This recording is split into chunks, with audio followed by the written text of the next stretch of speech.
Hey, it's Matthew Cudmore's Story Behind the Stone, a show where we talk service, sacrifice, and story, connecting you to the individuals working in veterans commemoration and veterans causes around the world. Today's a first for the show. Since it's Anzac Day on the 25th of April, we wanted to transport you to a walled, fortified village in northern France with surprising links to New Zealand. Today's episode is hosted by my colleague Matthew Stewart, who walked the streets of Le Quesnoy with Lizzie Wratislav and Jacob Siermans, who head up the New Zealand Liberation Museum, Te Arawhata. New Zealand's contributions to the First World War are jaw-dropping. Over 100,000 service members served overseas in the First World War, which represents over 10% of their population during the First World War.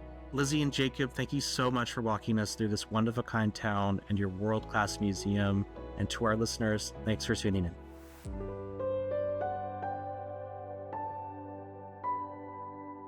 Why don't we go ahead and start by letting you introduce yourselves to our listeners?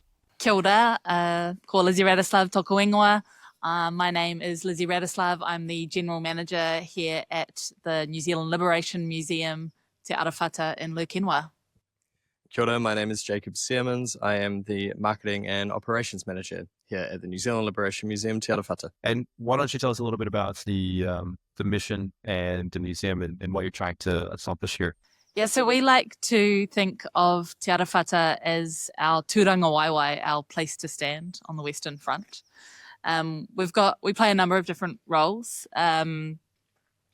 Obviously, before Te Arawhata was created, so we opened in October 2023, and before that, there wasn't a home for New Zealanders here in this part of the world. The Canadians, the Australians, they all had a place, but for New Zealand, until the creation of Te Arawhata, we didn't have that home to remember and commemorate those who served in the First World War, and particularly commemorate those who made the ultimate sacrifice here.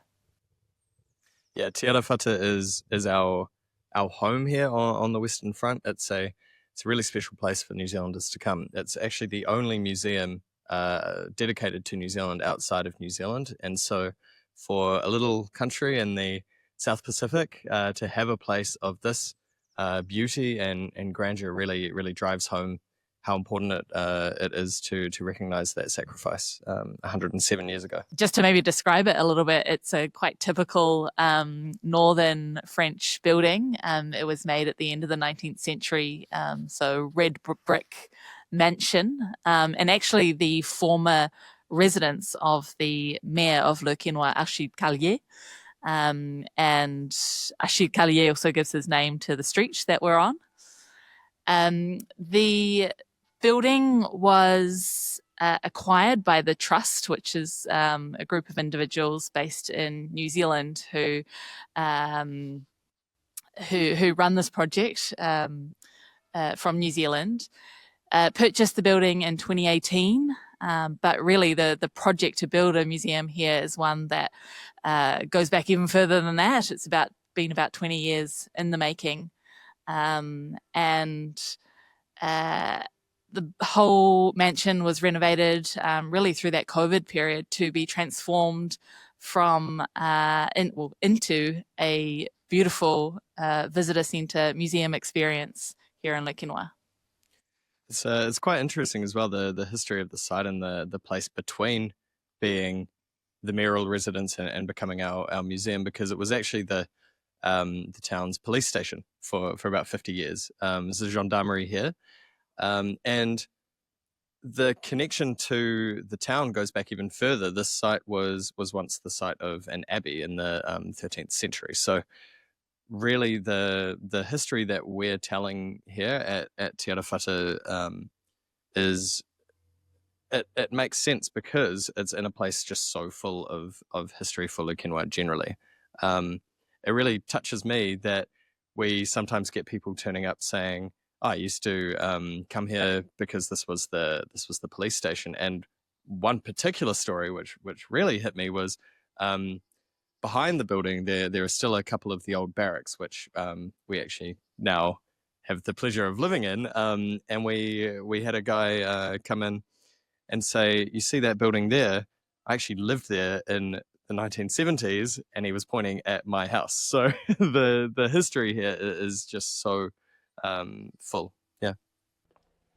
So Yeah. we walk around the city. I noticed there are several homages, several pieces of information that kind of point to the collaboration between the New Zealanders and the town of Le Quesnoy, such as this fort that we're standing on, Rue Nouvelle-Zélande, Yeah. Council of Place des All Black. Maybe you could tell us a little bit about how that came about and what that represents to you. Yeah, of course. Well, the first thing to recognize is, of course, we have Rue Nouvelle-Zélande here, but it actually intersects with Rue Achille Carlier, so that same road that the museum is placed on. And for me, it's a very clear, it's a physical intersection between the two places, between New Zealand and Le Quesnoy. But this road, Rue Nouvelle-Zélande, was renamed for New Zealand after the liberation, so 5 years after, in 1923. And all of those other renamings for New Zealand are actually more recent. They come back to an era where the friendship really was reforged in and around 2000. So Place des All Blacks is named that way because there was a visit by the New Zealand rugby team, the All Blacks, in 2000, and the locals still talk about John Olomu, perhaps the greatest rugby player of all time, being here on the ground. There's Rue Alan Clark, named after one of the prime ministers of New Zealand, and a little-known New Zealander, Graham Allwright, who came over here and became famous in France for translating and singing songs by Bob Dylan. So there is a continuing connection here.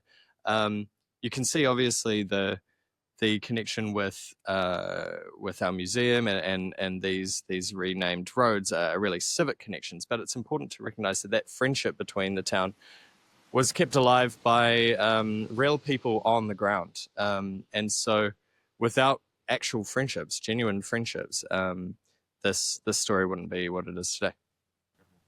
We're actually standing here on the corner. We're just round the corner from the de Montville residence.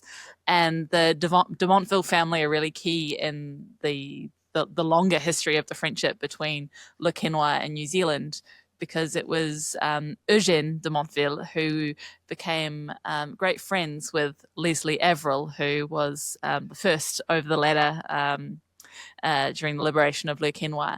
And the two of them forged this amazing friendship, which is really what has evolved into the more formal friendship today. And actually, this year, we're up to 25 years marking the formal friendship between Le Quesnoy and Cambridge in New Zealand. Le Quesnoy is the only French town to be twinned with a New Zealand town, so it's a pretty special connection for us, and one that is a really important part of the story that we share at Te Arawhata as well. Yeah. So now you were talking about the connections between New Zealand and the town of Le Quesnoy, but we've kind of started at the museum and we've started on this walk, but maybe you can tell us a little bit about, why any of this even came about. Well, the story of Le Quesnoy and the reason why Te Arawhata is here, New Zealand's place on the Western Front, is because of the incredible story of the liberation of Le Quesnoy from the 4th of November 1918, so 1 week before the end of the First World War. And the New Zealanders are part of the Allied 100 Days March to Victory, the 100 Days Offensive. And in the previous couple of months, the New Zealanders have been moving north with their Allied partners, and coming upon many towns which have been occupied for 4 years by this point. And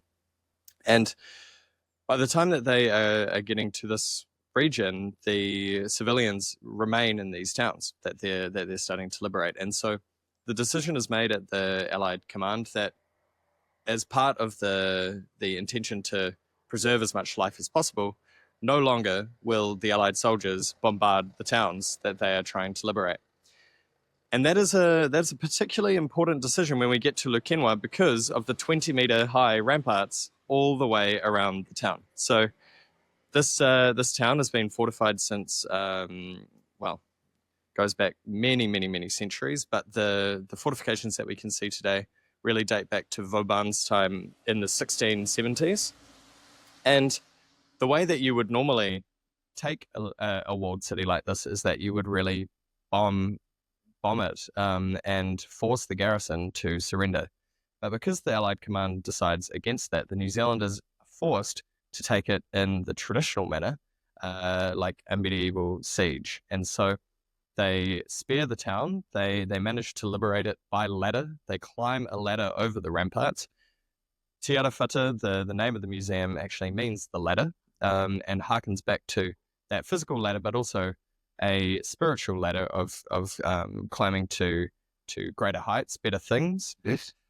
And so the town remembers what the New Zealanders did here by saving them without bombarding the town. And on that day, the 4th of November, not a single French civilian was killed. It's an incredible story. It's a cool story about the ladder as well too. Yeah.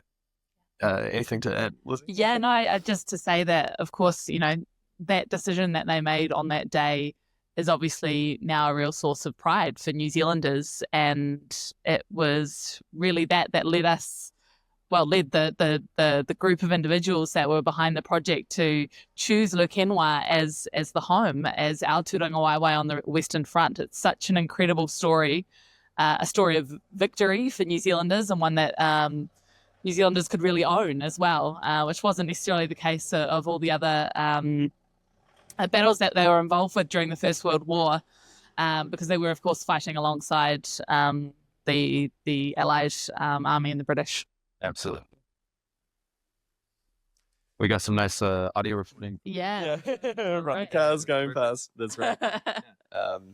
Yeah, I think it's while we're here, we can also just call out that Te Arawhata remembers not just the men that were here in Lukenwa on the 4th of November, but all of the New Zealanders that went overseas, men and women. New Zealand sent 105,433 people overseas during the First World War, which, compared to on a simple numbers basis, compared to some of the other allies, is perhaps modest. But when you think about New Zealand having only a population of around about 1 million, meaning that they sent 10% of the population overseas, it's important that we have a place to really remember the sacrifice of those people, whether they went home or not. 18,000 New Zealanders die in the First World War. Remembering that, of course, New Zealand is about as far away from this part of the world as you can possibly get on Earth. So we're standing in the ramparts now. Lukenwa is surrounded by 3 sets of walls. The innermost wall is between 16 and 20 meters high, all the way around the town. Beyond that, you've then got an intermediary wall, which is usually around about 5 meters, and then there's a final wall on the outside, measuring about 4 meters as well. Between those walls, there's either wet moats, so expanses filled with water, and then there's also dry parts where today there are beautiful gardens made, but back during the First World War, of course, it was not like that, and would have been filled with defences and explosives. So we're standing right near where the 4th Battalion of the New Zealand Rifle Brigade approaches the walls, and after having scouted out Lukenwa and realised that it's really basically impenetrable, the New Zealanders are trying to find a little area where they might be able to scale these ramparts. Now, as I said, it's 20 meters high, which means that even the orchard ladders, which they've picked up on their way here from the town of Bodoni, are not tall enough to reach the top of the ramparts from the bottom. So what they're really looking for is a platform where they can put a ladder to reach the top. Now, looking for such a platform is easier said than done. These walls are being defended by machine guns. There's artillery fire and shells still falling down around them. And so to provide a bit of cover, the New Zealanders, despite deciding not to bombard the town, they are using their artillery to create oil bombs to fire at these walls, creating smoke, fire, and generally havoc. So on the morning of the 4th of November, a man named Sergeant Dith Evans is charged with leading 4 of his men to scout out this side of the ramparts. And he makes his way up here and he finds this little platform, which is actually a water bridge, a sluice gate, which is around about halfway up the ramparts. So it's the perfect place where the men might be able to place one of those ladders. But very, very sadly, tragically, just after he gets the message back of this place to his commander, Howard Barraclough, Francis de Thevens is shot and killed here in the ramparts. And he today is buried in a Commonwealth War Graves cemetery over in Romery. But crucially, he got that message back to Barraclough. And so Barraclough, having received it, notes that down and thinks, okay, if we need it, we know that we've got an option to go and explore that location. And so the day of fighting rolls on. The New Zealanders have, in the morning, suffered many casualties taking the railway line. But by doing that, the German garrison around this town is now completely cut off from the front, which has been pushed north of here. The next mission that the New Zealanders need to do is they need to take the German artillery, which has all been grouped together in the Moormouth Forest, because the Germans have run out of, they're very low on resources, they've run out of horses, and they're no longer able to move their artillery. So it's all being grouped together in the Moormouth Forest.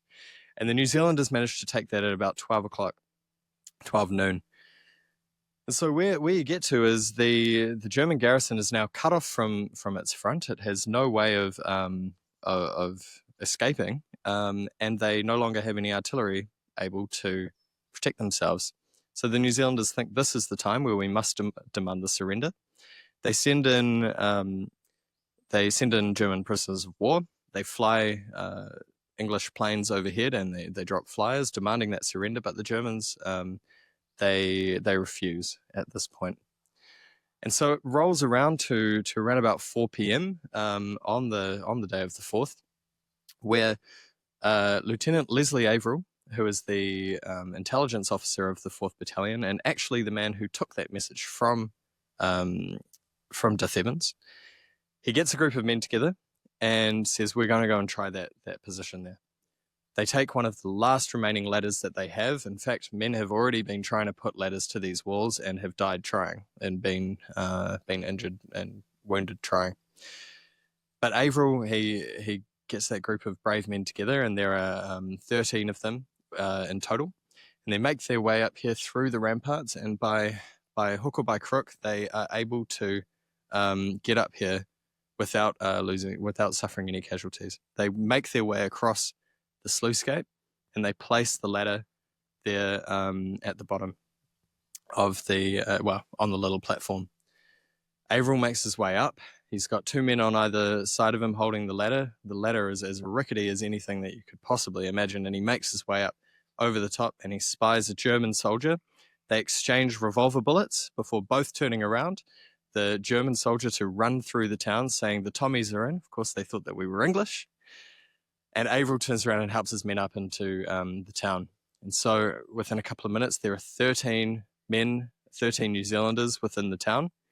They run through, and 15 minutes later, it's Barraclough, the leader of the 4th Battalion, who accepts the revolver of the German garrison leader, and the liberation is completed. I find it incredibly interesting that we find ourselves standing on these fortified ramparts that are nearly impenetrable, and somehow the Kiwis were able to find this small walkway across the sluice in order to place the ladder. It seems a bit out of place. Yeah, well, the story goes that, and this is one of my favorite parts of the story goes that this sluice gate was actually added in 1882 as part of quote unquote improvements to the ramparts after the Franco-Prussian War of 1871. And not only was the sluice gate added, but a little tunnel which leads through the ramparts. That tunnel was bricked up at the time. But the story goes, why would you invalidate these incredible defenses with a platform halfway up them? And it's because apparently there was a bishop of a church just on the other side of the ramparts who was quite fond, in the romantic style of birdwatching. And he wanted a pond for his ducks to swim in. So the sluice gate allowed on the other side of the gate a pond to be formed, and that's where he watched his ducks. And for me, it's incredible that something so simple as creating a sluicegate, whether for ducks or not, something as simple as that really leads to the liberation 36 years later. It's really special whenever we have someone come and visit us that has a personal connection to this story. And in August last year, we were lucky enough to have a visit from Wayne and Louise Corbett. And Wayne's grandfather was one of those 13 men that climbed the ladder on the day. And he wrote a letter back to his mother explaining the exploit, and we have an excerpt from it, which Lizzie's going to read. Okay, an extract from Jim's letter. The inside wall, a matter of 37 feet high, scaled by a single ladder, and yours truly was among the first up. Our boys had got clean around the place. It was just like a siege of olden times. Well, once we got up on top, we had a most victorious entry into the place. The Huns threw down their arms and we took every man inside prisoner. Yeah, so it's always very touching. It was just such a pleasure to be able to take Wayne around the town, and we have stories like that kind of every week, especially through summer, of New Zealanders with a real personal connection to Lukinwa, and the story really coming back and paying their dues. It really sort of, when we receive visitors like that, it's what really brings our kind of purpose to life, really. And to be able to kind of not just share the stories within the museum, but we also take people out into the ramparts, give tours through here, and it's just one of the ways that we can remember what happened. Yeah. I can share one more as well. We had a lady named Kate Brooks come, whose great grandfather had fought here on the 4th. His name was Melbourne Ascot Inkster. So Great name. Despite, as well as having maybe the greatest name of all time, he has an amazing story where he was wounded here on the 4th of November, and took a headshot from a bullet, actually. But he was so lucky, a couple of millimeters the other way, and it would have killed him, but it just grazed his temple, leaving forever a groove in his skull. And while Kate never met Melbourne, her mum told her, when she was a little girl, remembering Melbourne telling the story of Lukinwa and the liberation, and pointing out the groove in his skull. So it was amazing to have Kate come and visit and remember the sacrifice of her great grandfather, and also the men who he fought alongside. So something that I don't always talk about when I tell the story of the liberation of Lukinwa is the incredible gratitude and excitement shown by the people of Lukinwa after the liberation is effected.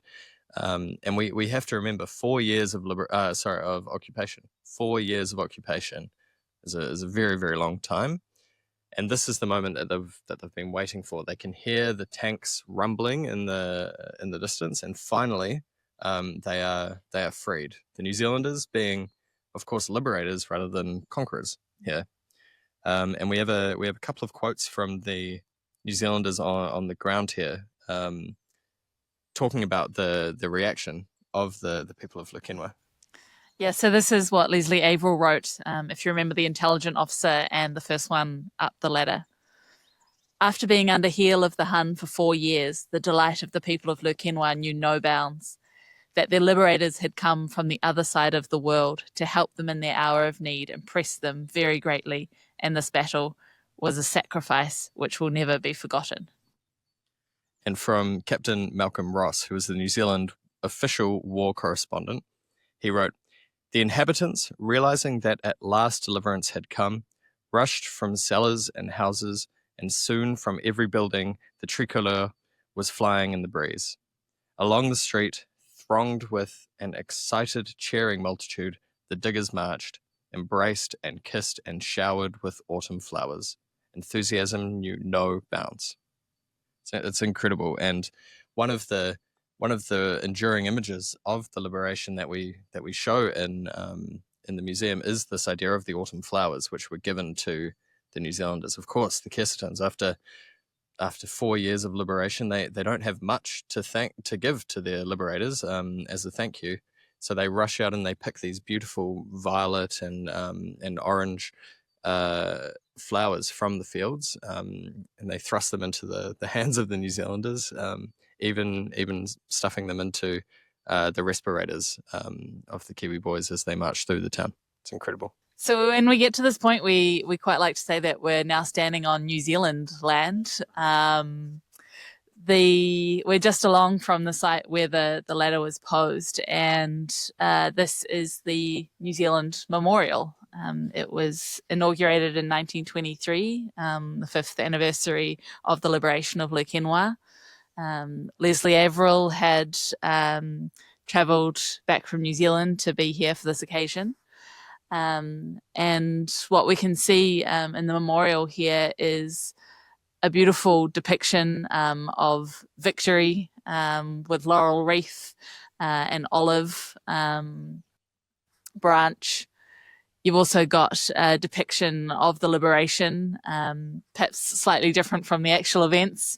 We understand that given that the ladder was so rickety, they were really just one person up the ladder at a time, rather than the 5 climbing up together that you can see in the memorial. But it adds a bit of drama to the story, I think. Yeah. At the bottom left-hand corner, you've got crosses to remember those that did lose their lives. And some beautiful words on the left, which say, "In honour of the men of New Zealand, through whose valour the town of Le Quesnoy was restored to France, 4th of November, 1918." Yeah, and for me, that concept of being restored to France is really, really powerful. The New Zealanders coming through, and the Allies generally coming through this part of France, rather than conquering it for themselves, they are freeing these places, which for 4 years were under threat of becoming anything but French. And so there was that threat of losing, the history of the revolution, of the kings before that, of everything that goes along with being French. This place was at risk of losing that. And so by the acts of the Allies, this place is made French once again. It is restored to France, and that means so much to the French people here. I'll just add on the front of the memorial here, really on the altar of the memorial, you have this inscription, "From the uttermost ends of the earth," clearly describing that the New Zealanders came from, well, really about as far away as possible on earth. Many of the men who fought for the New Zealanders had never even dreamed that they would come to Europe, but equally many of them were born in Europe, and there's an interesting angle there of a lot of the Pākehā New Zealanders, the white New Zealanders, having really made the decision to be New Zealanders. They have left Mother England, seeking a better life in the colonies, and they've gone to the South Pacific. However, they're still tied to the British Crown, and they understand that it is the right thing to do, to go back to Europe and fight for the Allies. So some of these men have gone from one end of the earth to the other, and then they've gone back. So yeah, it's incredible, from the uttermost ends of the earth. I was just going to add as well, what's quite special about this spot here is twice a year, this is where we gather for commemorative events. And so the New Zealand Liberation Museum, Te Arawhata, one of our other roles is really representing New Zealand within those commemorative services. So every year on Anzac Day, which is the 25th of April, but here in Le Quesnoy commemorated on the closest Sunday to that date. Large group of people, locals, but increasingly lots and lots of New Zealanders gather here to remember the events in the case of Anzac Day, what occurred in Gallipoli, but then again on the 4th of November, commemorating Liberation Day. The museum is really designed for everyone. It's an experience that is, I think, fundamental enough that anyone will be able to find a connection with the exhibit. I like to say that the museum is more actually a museum of people rather than a museum of battle.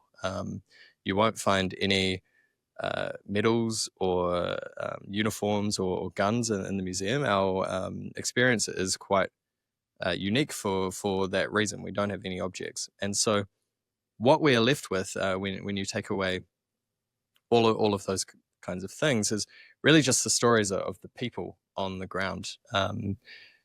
Stories of bravery, stories of courage, empathy, and stories of mercy, even from certain occupiers. And so there is a connection for everyone. Of course, we'd love to welcome New Zealanders, both traveling from New Zealand, but also based here in Europe. We want to be a slice of home for those people. And a group that we really want to invite to come over and join us is New Zealanders living in London. It's so easy to get here on the train, just 3 hours away, 2 trains, and you can be here at New Zealand's home on the Western Front. But we're also designed, of course, to be a place for the local people of Lukenwa to come and visit. And beyond the people of Lukenwa, we receive visits from Belgians just north of the border, from Dutch people a little further afield, and increasingly from German visitors. Because of the nature of the exhibit, I think it really appeals to everyone. So I want to read some extracts from a man called Thomas McCreary. He was actually born in Scotland. He was one of those men who decided to become a New Zealander, and he left his sweetheart, his Cherie, back in Scotland, but wrote to her every day. So this is a note from the days leading up to and around the liberation in November in 1918. I was going to tell you a story, sweetheart, of blackness and mud, but it can wait, dear, until we are by our own or someone else's fireside. There were 2 pretty things, however. As we were advancing, we reached a house where an old woman had hidden her cow in the kitchen. She wished so hard to do something for us as we rested round her house, and at last she brought out a bucket of milk, and we each had a drink. Her eyes beamed welcome. Her every action was an embrace. And then later on, just as we neared the forest, 8 or 9 women burst from a house. An excited, high-strung crowd. Laughter and tears were mixed. Their aprons filled with apples. Cups of cafe in their hands. I was kissed by the string of them, old and young. The first kiss since I said adieu to my lady. Does she mind? Those men, in the forest's edge, and within the sound of the rattling machine gun, made a thrilling picture. It's an incredible story that Tom McCreary, despite being surrounded by the danger and the fear of war, he always remembered his loved one, Minnie, and wrote to her every day of those incredible moments. I was telling you earlier, I read that passage and it was incredibly moving. It makes you realize the horrors that they witnessed, and even the simple things that the liberators could appreciate, and the people who were liberated. The joy of seeing the New Zealand army come in and liberate. For me, one of the really key reasons about this place, about why Te Arawhata is so special, is because it allows us to really see the individuality of the soldiers of the time. I mentioned earlier that there were over 100,000 New Zealanders that went overseas, and those numbers are just so great that we can't quite comprehend that each of those people had a story like each of us. They lived a life. For me, I when I think about the role of Te Arawhata and what this project is all about, I think a lot about both sort of my own sort of personal connections. My grandfather, he fought. He didn't fight. He was a pacifist. He served during World War II as part of the New Zealand Medical Corps, and so all of my sort of growing up and thinking about reflecting on the past and the First and the Second World War as well was really sort of absolute incomprehension, the futility of war. And I think what, the key themes that we try and explore here at Te Arawhata are freedom, friendship, which we've talked about, but future is the other one. And so much of our mission is trying to really ingrain that idea of we need to look to our past, we need to remember our past in order to inform our future, to create a better future for us. And I think, coming back to the point around friendship, Te Arawhata and what's happened in, the 107 years since the liberation, it's really an example of how friendship can exist across borders, how cross-cultural communication can be a bridge. And, well, one of the passages that I wanted to share was really coming back to remembering that the incredible loss and the futility, the simple futile nature of war. So these are some words by New Zealand private Monty Ingram. He wrote an incredible diary documenting his wartime service. He had seen the horrors of the Third Battle of Ypres before he came on and was here in Leukenwa on the 4th of November as well. And this is the passage that he concluded his diary with. Naturally, one who has taken part in such a battle, be it ever so humble a part, can never erase the nightmare of mud and blood from his mind. My experiences, if they have done nothing else, have served to thoroughly convince me of the utter uselessness of war. The bitter hate engendered, the awful sacrifice of life, the stupendous waste of material and destruction of property, and the enormous expenditure of money incurring colossal debts, surely serve to show civilization the utter futility of war. If we study history, we will find that war has never finally settled any international question, but has served only to raise innumerable fresh problems. I earnestly hope that war, with all its tragedy, has now ceased for all time. Pray God, there shall never again be such a Holocaust as the World War of 1914 to 1918. Is there anything that you guys have going on in 2025 that maybe you want to share with the listeners? Yeah, absolutely. So 2025 is going to be a pretty big year. We're now into our second year of operations here at the Liberation Museum. So really 2025 is about getting the story of Leukenwa out, both amongst French locals and further abroad in this region of the world, and of course continuing to share the story in New Zealand as well. There's a lot of work that we're hoping to do, particularly with schools. We regularly receive school visits here, both from New Zealand and around here, so that's a big part of the work that we're doing this year. Yeah, and on the event front for just individual visitors, we have a lot planned for this year, for the upcoming season.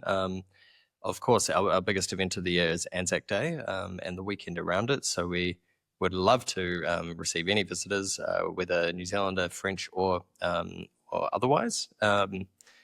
We have all kinds of events coming up for the major cultural moments of the year, including the Nuit des Musées and the Journée Européenne du Patrimoine, We have a speaker series throughout the year with telling other stories throughout the First World War, school holiday programs, all sorts of fun things to do, culminating in November with a dramatized performance of some of the words of soldiers' journals and diaries to remember the 4th of November. So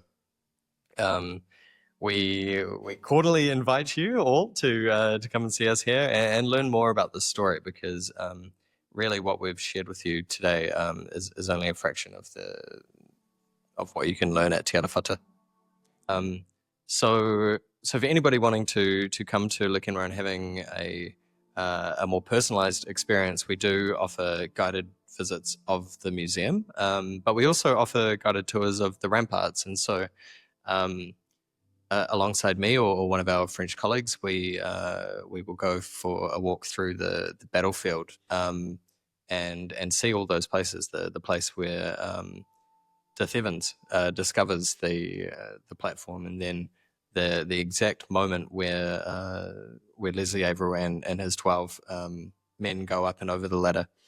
We also have for those who'd prefer to go by themselves, or in moments where the museum is closed, for example, we have the Memory Anchor tour of the town, which is of course a really easy and immersive way to go and see your way around the town without the need for a guide. So I'd really recommend downloading the app and having a look at it next time that you're in Likenra. We are also this year working on a new temporary exhibition. So here at the museum, we've got our permanent exhibition, but we also have a space where we can offer up new content. And so if you haven't had the chance to visit, it's a good moment to catch the exhibition that's currently on display called From the Field to the Front, which looks at the history of the All Blacks and their involvement in the First World War. And I can't give away anything much right now for the next temporary exhibition, but that will be coming up in the middle of this year. That sounds very exciting. Can't wait to see what you guys come up with. Thank you. All right. Thank you so much. Yeah, thanks for having me.